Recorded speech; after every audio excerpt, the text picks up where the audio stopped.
keep that in mind, guys. Colombia is an amazing country. The cities are great. The people there are wonderful. So don't let what's happening right now in the media make you think that all of Colombia is terrible and it's dangerous and around every corner someone that wants to kill you, because it's just not like that. I'm sure many of you may have seen in the news about some of the issues that people that have been using the dating apps and the Tinders of the world, those kind of sites, have been running into in Colombia. And unfortunately, there's been several deaths in that area. And it's not just Colombia. I'm sure there's other countries as well, but they're focusing on Colombia. And, as always, the media is a little bit slow to the party, because we've been talking about this now for quite some time. A year and a half ago or so, there was a gentleman that very same thing happened, where he went over, used an app and was lured somewhere and then drugged, and then unfortunately it's too much of the drug and died. And the sad thing about these apps is that no one really knows who that person is. Anyone can join these apps. It's not difficult to do.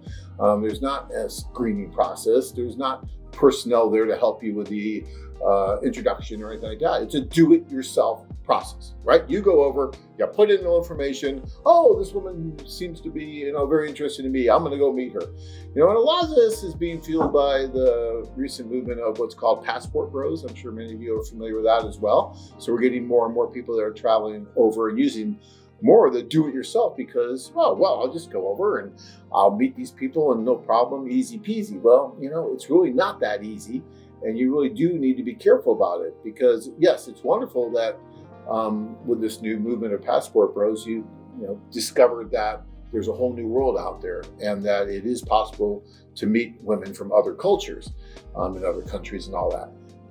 But you still need to be careful about it. We've been doing this for almost 30 years, and we've developed an amazing infrastructure in that time to where men and women can meet in a very safe, sane environment. All the time we've been doing this, knock wood here, but we've never had anyone that met the kind of fate that's been happening with these do-it-yourself sites or these apps. And one of the reasons for that is that when the women join our service, they are going through a process with our offices. They are interfacing with our staff, meeting our staff. Our staff is getting to know them. We're getting government IDs. We are talking with them. We are interviewing them. We are building relationships with them. We are building relationships with them before you have the opportunity to build a relationship with them. That should mean a lot to you if you're worried about, who you're meeting, especially in a foreign country that you may not be really aware of everything going on. But when you go there, you're met by our staff, and we know who you are, and we know who it is you're going to meet, and we facilitate that meeting in person, which is so much safer and so much more effective, by the way, as well, than using a do-it-yourself type app where you're totally on your own. In a foreign country where you don't know anyone and you don't know really who it is on the other end of that app that you might be talking with. You see a photo and you think it's that person, but how do you know it's that person? I mean, is there any kind of screening process that they have to really go through to really prove that they're that person? You don't have to upload ID. Some profiles, you can have like check mark, it says profile verified, but all it is, you just sending them your selfie of your face. But if it's a scam account, it's just, again, there's even real participant in the scam. It's all you need to take a selfie of yourself. That's all verification process.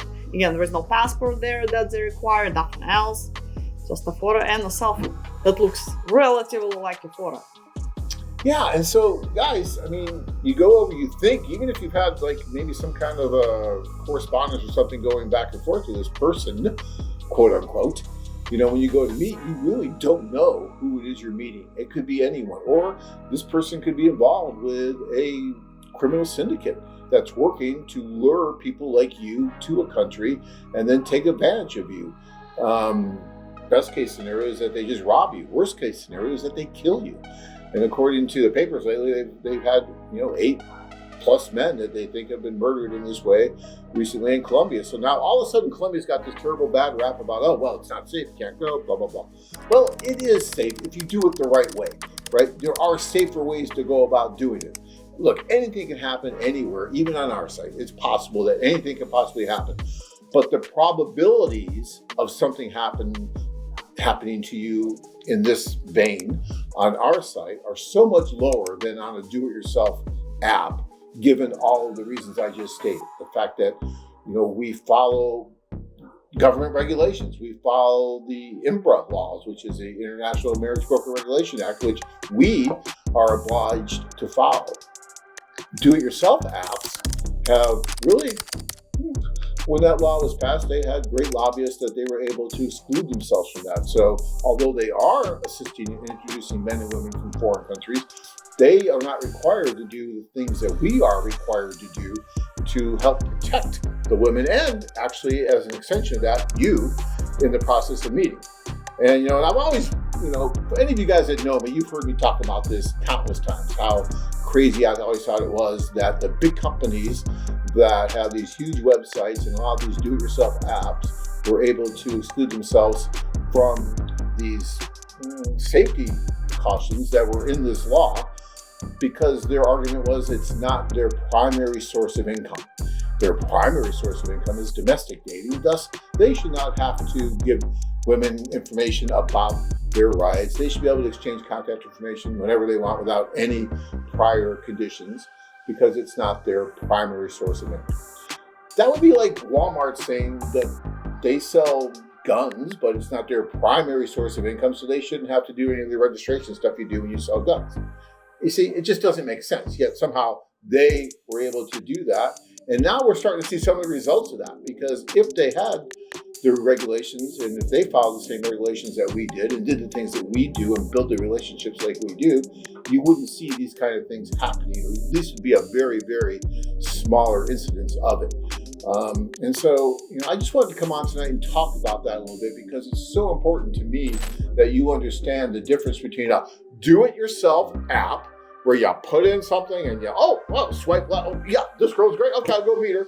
And you have no idea what's going on. No one's going to be there to meet you when you get there, to help you make this date happen. You're going to get there, you have to set up all by yourself and try to figure it out, and then hope that she's not going to throw you in a room with a gang of people and hold you for ransom and whatever. It's terrible. These are tragedies that are happening, and they're avoidable. So if you're going to do it, all right, and look, we've been doing this for almost 30 years worldwide, not just in Colombia, but in Costa Rica and in Mexico and in Peru, in Latin America, and then also in Asia countries and in Eastern European countries. But we do it safely. We do it sanely. So, if this is something you want to do, then find a company like us. It doesn't have to be us. It should be us, because we're the best, okay? It really should be us. But it doesn't have to be us, right? There may be one or two other companies out there, maybe, that come close at least to doing something that at least they're knowing who these women are that they might introduce you to, and they can help and make sure that you are meeting the right women and they know what's going on. So find someone, but just please don't go and just do a do-it-yourself app type thing. You might think, I'll save maybe $1 or $2. You might save $1 or $2, and it might cost you your life. So that's just not worth it, okay? So keep that in mind, guys. Colombia is an amazing country. The cities are great. The people there are wonderful. So don't let what's happening right now in the media make you think that all of Colombia is terrible and it's dangerous and around every corner someone that wants to kill you, because it's just not like that. I was just there, 8 or 10 months ago in Cartagena, and it was wonderful. People were great. Our guys did wonderfully well, and no issues, right?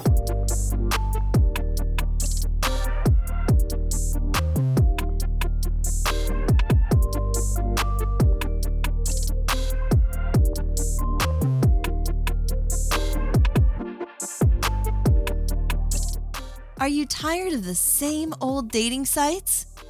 Travel to exciting places and meet hundreds of stunning single women. Check out our website at a-foreign-affair.com. If you enjoyed this video, be sure to give us a thumbs up and subscribe to our channel. Then click on the notice bell to get notified every time we add something new.